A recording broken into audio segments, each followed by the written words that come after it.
CBSE class 12 chemistry हमारा chapter है haloalkanes and haloarenes. अगला क्वेश्चन है question number 53। Which one of the following compounds will undergo hydrolysis at a faster rate by SN1 mechanism. तो SN1 mechanism में ये compound या ये compound, इसमें से कौन ज़्यादा फास्ट रिएक्शन करेगा, रेट ऑफ रिएक्शन करेगा। हमारा टॉपिक चल रहा है न्यूक्लियोफिलिक सब्स्टिट्यूशन रिएक्शन और कायरलिटी, मतलब थोड़ा ऑप्टिकल आइसोमेरिज्म के विषय में भी देखेंगे। तो सीबीएसई सैम्पल क्वेश्चन पेपर 2020 में 2 मार्क्स का आया था। एक बार आप इसे ट्राई करिए, फिर हम लोग आगे बढ़ते हैं। तो SN1 रिएक्शन में इंटरमीडिएट हमारा कार्बोकैटायन होता है। तो क्योंकि 2 स्टेप्स में होता है, फर्स्ट स्टेप हमारा स्लो स्टेप होता है, तो उस पर रेट ऑफ रिएक्शन डिपेंड करता है। तो जितना स्टेबल हमारा कार्बोकैटायन होगा उतना अच्छा या उतना ज़्यादा रेट होगा, ठीक है। तो the rate of SN1 reaction depends upon the stability of carbocation formed in the intermediate.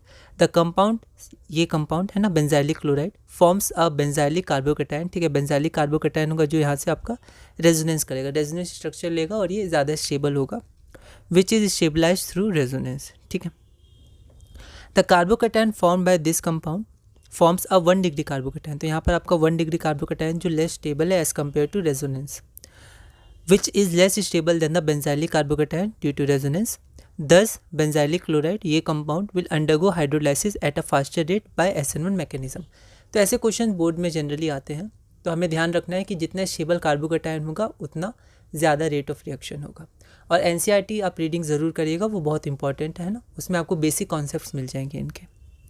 अगला क्वेश्चन है question number 54, assertion reason type question है। हमारे पास एसर्शन है कि ये compound gives this and this on treatment with hydrogen iodide, ठीक है।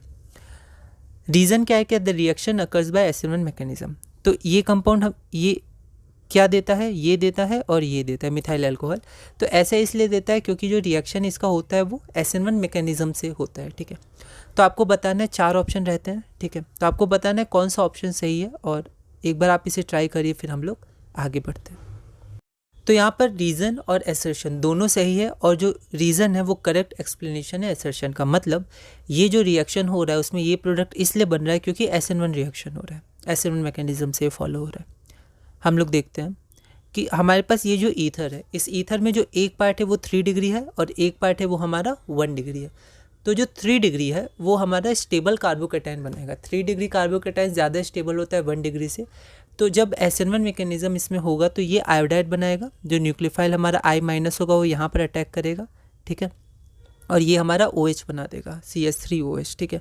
तो SN1 रिएक्शन के साथ जाएगा क्योंकि यहाँ पर स्टेबल कार्बोकैटायन बनेगा और न्यूक्लियोफाइल यहाँ अटैक करेगा, ठीक है, स्टेबल कार्बोकैटायन पर। तो the 3 degree carbon will form more stable 3 degree carbocation and this will and form this via SN1 mechanism, ठीक है। अगला क्वेश्चन है question number 55, which would undergo SN2 reaction faster and by। तो यहाँ से हम कुछ SN2 के क्वेश्चंस लेंगे, फिर SN1 SN2 दोनों के लेंगे और थोड़ा मिक्स क्वेश्चंस भी लेंगे और आगे बढ़ेंगे। तो अब हम SN2 रिएक्शन का थोड़ा देखेंगे। तो यहाँ पर आपके पास ये कंपाउंड है और ये कंपाउंड है। जैसे हम SN1 मैकेनिज्म में देख रहे थे कौन फास्टर रिएक्ट करेगा, वैसे अब हम देखेंगे SN2 रिएक्शन में किसका रेट ऑफ रिएक्शन फास्टर होगा, ठीक है, फास्ट होगा।